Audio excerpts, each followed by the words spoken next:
है, मीटिंग में कोई फैसला नहीं होना, नहीं मानने की है सरकार, किसी कीमत पर नहीं मानने वाले ये।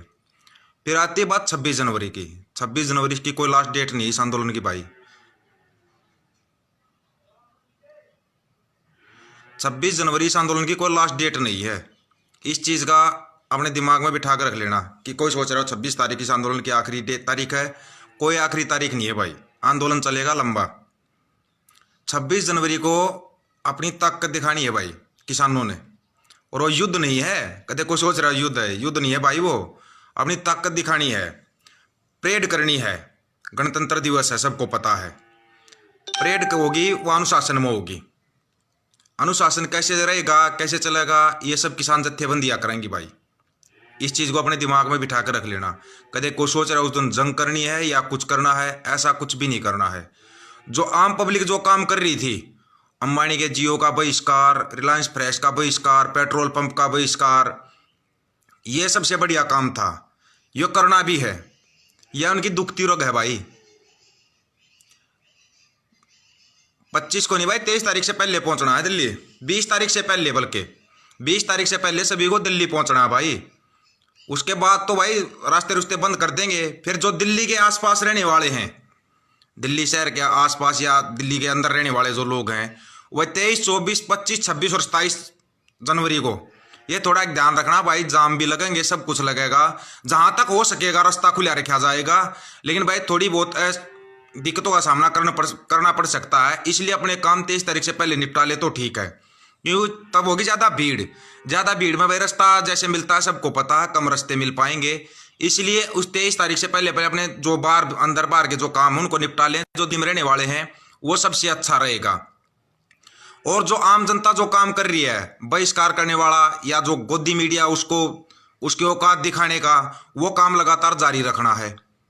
आराम से बिल्कुल शांति से सुनते जाना भाई।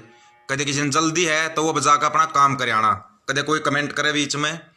और जो जनता अपने काम न करने लग रही है वो काम करना जरूरी है। 20 तारीख से पहले पहले दिल्ली पहुंचना है। जो 26 जनवरी की परेड में शामिल होना चाहता है ना, वो 20 जनवरी से पहले पहले दिल्ली पहुंच जाना। ये जरूर ध्यान में रखना भाई, ठीक है। ये आंदोलन है जो ये नहीं भाई आदमियों ने जान उठा दिया कुछ भी, कुदरत का है करिश्मा है जो एकदम से अचानक से आंदोलन, पहले किसान आंदोलन, अब जन आंदोलन, अभी पूरी दुनिया का आंदोलन बन गया है। कुदरत का करिश्मा है ये, अचानक से एकदम से। वो एक बार बताते हैं कि लहर आई थी ना, उस लहर से बड़ी लहर है ये, बहुत बड़ी लहर है ये। अब इस एक चीज़ का जरूर ध्यान रखना, जो 26 जनवरी जो दिल्ली जाते हैं करते हैं, लठ जो रखते हैं ना भाई, अपनी सुरक्षा के लिए रखते हैं, ना तो किसी को डराने के लिए ना मारने के लिए रखते हैं। लठ अपनी सुरक्षा के लिए होता है, ये सबको पता है। नहीं तो ना कुछ आदमी है ना 1925 से कोशिश कर रहे हैं, समझ गए होगे जिनको कह रहा हूँ, जिनके वो गंद भगत आते हैं ना, उनको कह रहा हूँ। 1925 से कोशिश करते आ रहे हैं, लाठी चलाना सीख रहे हैं वो लोग। सीख नहीं पाएंगे, वो नहीं सीख पाएंगे। इस जन्म में तो मुश्किल है उनका लाठी चलाना सीखना। अगले जन्म में देखी जाएगी, अगर वो सीख गए तो फिर भी नहीं सीख पाएंगे। 1925 से लगे हुए हैं लोग, और 1925 से ही वो लोग इस चीज़ में लगे हुए थे कि कैसे जनता को तोड़ना है, कैसे नहीं तोड़ना है। एक एक करके सबको तोड़ा जा रहा था, कभी जाति के नाम पे, कभी धर्म के नाम पे, सबको तोड़ा गया है इन लोगों ने। और बुरे तरीके से टूटे लोग अब मुश्किल से एक हुए हैं। अब पंजाब हरियाणा जैसे एक हुआ है, 1 और 1 11 बन गए ये। 1 और 1 2 तो बहुत सुना होगा इनने, 1 और 11 बन चुके हैं ये, जो कि अभी इनके काबू से बाहर का सिस्टम हो चुका है। इनकी समझ में नहीं आ रहा तोड़ना कैसे, करना कैसे है। फिर भी ये लोग चाल चलेंगे। जैसे सुप्रीम कोर्ट के उससे इन्होंने जो कमेटी बनाई थी, कमेटी वो 4 बंदे जो पहले से ही तीनों बिलों का समर्थन करते आ रहे थे, उनमें से 2 भी पता नहीं उनका जमीर जगह या उनको कीमत पूरी नहीं मिली। ध्यान से सुन लेना, उनको ये नहीं पता भाई, लोग कह रहे हैं उनका जमीर जगह या उनको कीमत पूरी नहीं मिली। 2 भाग गए उनमें से, मान और वो दूसरा, 2 भाग गए उनमें से। अपने आप टूट जाएंगे ये। कितने ही हथकंडे अपना लो ये लोग, हर हथकंडे में अपने आप टूटते जा रहे हैं। ये सबसे बड़ा कमाल पता किसका, जो है जनता की एकता है ना, एकता, इसका कमाल है ये।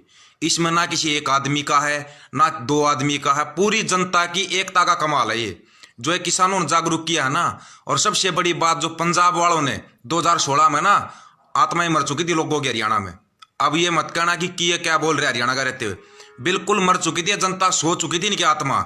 इनको जगाने का काम किया पंजाब वालों ने, उनका शुक्र मनाओ, शुक्र मनाओ उनका, जो तुम्हारी आत्माओं को जगाने का काम किया उन्होंने। फिर भी कुछ लोग आते हैं बीच में, ये करने लग जाते हैं, क्यों पंजाब का क्यों वो करना। पहले से बोलते आ रहे ना, पंजाब हरियाणा का बड़ा भाई है, और जो अगुवाई करता है ना वो बड़ा भाई ही करता है। जो रास्ता दिखाने का काम करता है ना, मार्गदर्शन का जो काम करता है वो बड़ा भाई ही करता है। अपने दिमाग से इन चीज़ों को भूल जाना कि भाई क्यों बोलते आ रहे हैं, इस बात को क्यों नहीं बोलते आ रहे हैं। बड़ा भाई ही रास्ता दिखाता है, और छोटे का काम होता है उस रास्ते पर चलने का। हरियाणा उसी रास्ते पे चलेगा जिस रास्ते पे पंजाब बताएगा। और पंजाब की जत्थेबंदी ना कितनी बड़ी अगुवाई की है, यह अभी तक सभी लोगों ने देखा है। आज करेंगे जो लोगों के आम आदमी के बीच की बात होती है ना, वो बात करेंगे। ये नहीं कि खाम खा की रामायण गानी और कुछ करना है। ठीक है भाई दोस्तों, तो जो सब लोगों में मन माना एक सवाल रह जाता है कि मीटिंग जो होती है उसके अंदर होती है, उसके बाहर ये जत्थेबंदी को करना चाहिए। बाहर निकलते ही मीडिया को इंटरव्यू देने से पहले जो जनता वहां पर बैठी है, दिल्ली बॉर्डर पर बैठी हुई है, सबसे पहले उनके बीच में आए और माइक लेकर पूरी बात बताई जाए कि अंदर क्या क्या बात हुई थी, हमने क्या बोला और सरकार ने क्या बोला है, ताकि लोगों का दिमाग क्लियर रहे। ये काम करना जो जत्थेबंदी या जो अगुवाई करी ना, उनको करना चाहिए ये काम। ये वहां पर बैठी आम पब्लिक की बातें हैं, आराम से सुन लेना। जिसको सुननी हो ज्यादा जल्दी है वो जा सकता है भाई, किसी से कोई पाबंदी नहीं है कि यहाँ पे बंद कर बैठना है, ये दिमाग में बिठा लेना। पर लेकिन उस आम पब्लिक को, क्योंकि पता है क्या है, जैसे अभी मीटिंग चल रही है, अभी एक गोदी मीडिया ना एक नई फिल्म चला देगी, तीनों कानून रद्द हो गए, सरकार मान गई, तीनों कानून चलेगी। ये फिल्म अभी चलाएंगे ये लोग, फिल्म बीच बीच में एक दो बार नहीं कई बार फिल्में चलाएंगे, लोगों के दिमाग में वही सेट हो जाएगा, हाँ यार तीनों कानून रद्द हो गए। पिछली 3-4 मीटिंगों में ये हो चुका है। फिर ये फिल्म चलाएंगे, लोगों को उठाने के लिए चलाएंगे, ये लोग झूठी न्यूज चलाएंगे, बिल्कुल सब कुछ झूठा चलाएंगे कि तीनों कानून रद्द कर दिए, सरकार मान गया, एमएसपी गारंटी कानून मिलेगा। इस बात का ना वहां बैठे एक एक आदमी तक कैसे पहुंचाना है, आप लोग पोस्ट के थ्रू पहुंचाते हो या फोन करके बताते हो, जैसे भी बताना है आप लोगों ने बताना है। ये बात, ये काम है जो इधर पीछे बैठे हुए लोग हैं ना, वहां पर नेट बहुत कम चलता लोगों का, आप फोन करके बताओ, वहां पर आपके जो साथी उनको फोन करके बता दो, कैसे भी बता दो। ये लोग झूठी फिल्म चलाएंगे सोशल मीडिया के ऊपर। मीडिया बिकाऊ है, सबको पता है। चैनल अंबानी और अडानी के हैं पूरे चैनल, तकरीबन चैनल उन्हीं के हैं भाई। 40 से ज्यादा चैनल उन लोगों ने खरीदे हुए हैं, सिर्फ बीजेपी का झूठा प्रचार करने के लिए उन लोगों के खरीदे हुए चैनल हैं। वो तो दिखाएंगे नहीं किसान के साथ क्या हो रहा है क्या नहीं हो रहा। सोशल मीडिया पर थोड़ा बहुत दिखाते हैं, तो सोशल मीडिया पर भी इन लोगों ने बैन लगाया हुआ है। मेरा ही पेज, मैं ही बैन बैठा हूं उस पेज के ऊपर, अपने फोन से ना मैं लाइव कर सकता ना कुछ कर सकता। ये है गोदी मीडिया का कमाल। जो ये अंध भगत और गंध भगत बोलता ना मैं, जिनको जो नेताओं के झंडे उठाते हैं, उनका कमाल है ये। इनकी बहुत बड़ी आईटी सेल है, उस आईटी सेल से ना आप लोग पार नहीं पाओगे, नहीं पार पा सकते, क्योंकि इनकी ना एक एक जिले में 25-25 हजार की आईटी सेल है भाई। ये बड़े सुनियोजित तरीके से चलते हैं, ऐसे नहीं कि इन लोगों ने एकदम से अचानक से देश को बर्बाद कर दिया। बड़े तरीके से देश को बर्बाद किया इन लोगों ने, एक एक करके बर्बाद किया है। पहले इन्होंने नंबर लिया किसका, सबसे फर्स्ट हिट नंबर लिया इन्होंने हिंदू मुसलमान। लोगों के मन में जहर बिठा दिया कि मुसलमान तुम्हारे को मारेंगे, हिंदुओं को मारेंगे। देश हिंदुओं का और हिंदुओं को मुसलमान मारेंगे। क्या डर बिठाया इन लोगों ने, वो डर ऐसा बैठ गया कि बच्चे के दिमाग में बैठ जहर भर दिया कि मुसलमान सिर्फ तुम्हारे को मारेंगे। आराम से सुनते रहना, अगर किसी बीच में ज्यादा जल्दबाजी हो जा सकता है, ज्यादा उसकी जरूरत नहीं, आराम से ध्यान से सुन सकते हो तो सुन लेना। ये डर बिठाया, बहुत सालों तक चला इनका, ये चलता रहा, हिंदू मुसलमान भारत पाकिस्तान चला इनका ये खेल, खूब चला। फिर इन लोगों ने देखा कि भाई पूरे देश पर राज करना था, अकेले हिंदू मुसलमान से तो राज नहीं होगा।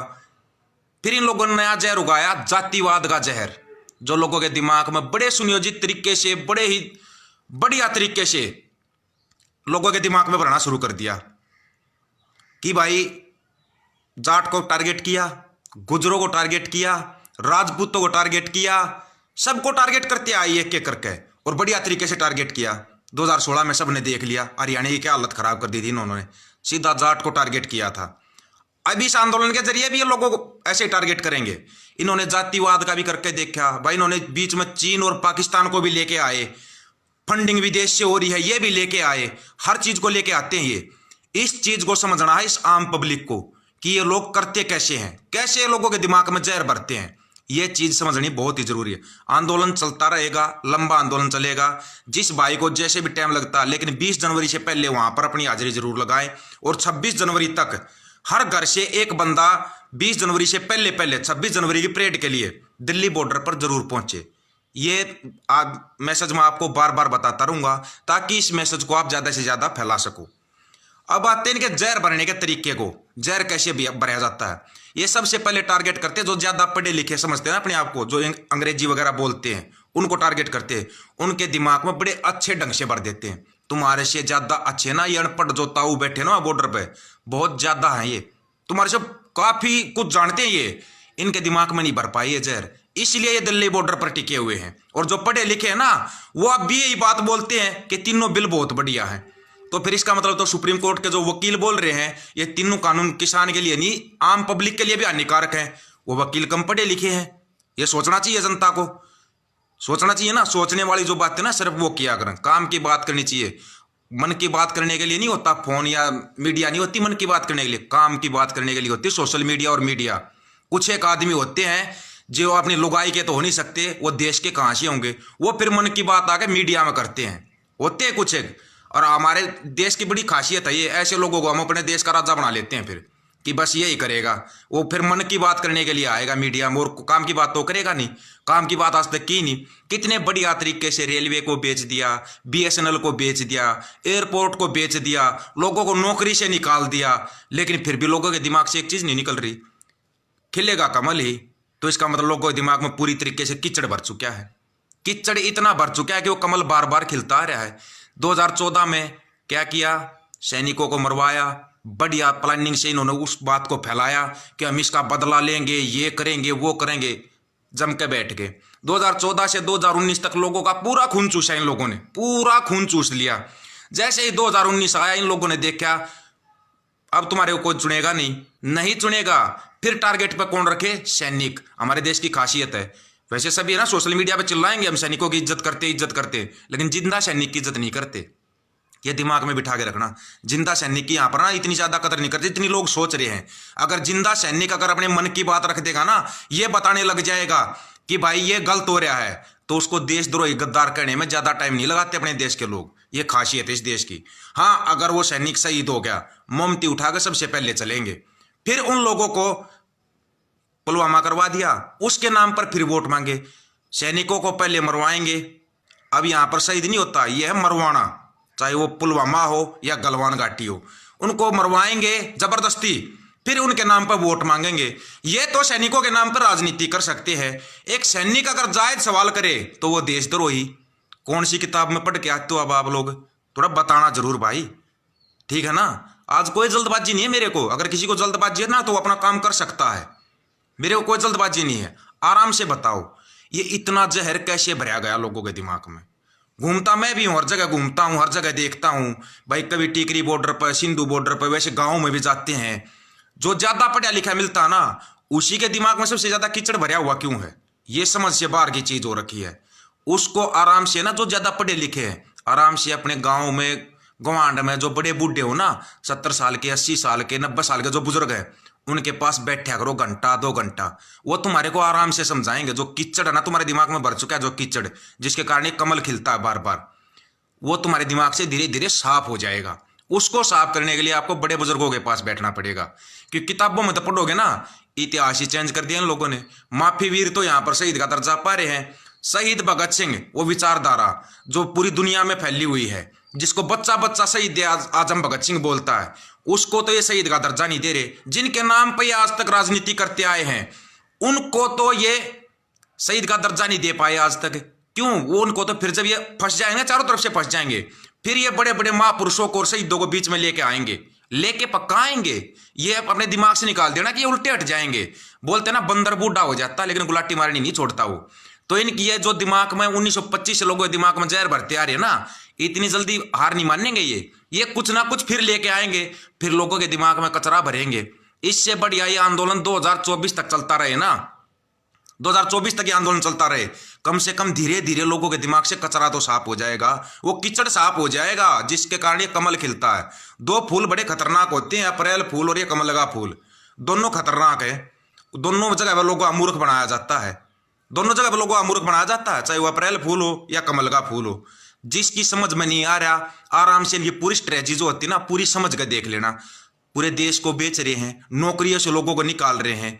एक दिन मैंने निजीकरण का भी बताया था, निजीकरण विदेशों में होता है, लेकिन बच्चे बच्चे को नौकरी मिल जाती है वहां पर, एक एक आदमी को नौकरी मिल जाती है। जितना ज्यादा देश में निजीकरण होता है ना, उतनी ही ज्यादा देश में नौकरियां खुलती हैं। और हमारे देश में जितना ज्यादा निजीकरण हो रहा है ना, उतनी ही ज्यादा लोगों के पेट पर लात लग रही है। कौन सा निजीकरण हो रहा है? ये देश को बिल्कुल गुलाम बनाया जा रहा है। आराम से और ध्यान से हर एक एक चीज को समझ लेना। ये देश को गुलामी की तरफ लेके जा रहे हैं। अभी इनके बीच में रोड़ा एक ही अटका था। कौन सा? किसान। इनके पास खेती थी, ये आराम से कमा खा लेते थे, इनको ज्यादा नौकरी की जरूरत नहीं थी, पूरी दुनिया का पेट भर रहे थे। फिर इनकी नजर पड़ी कृषि के ऊपर। कृषि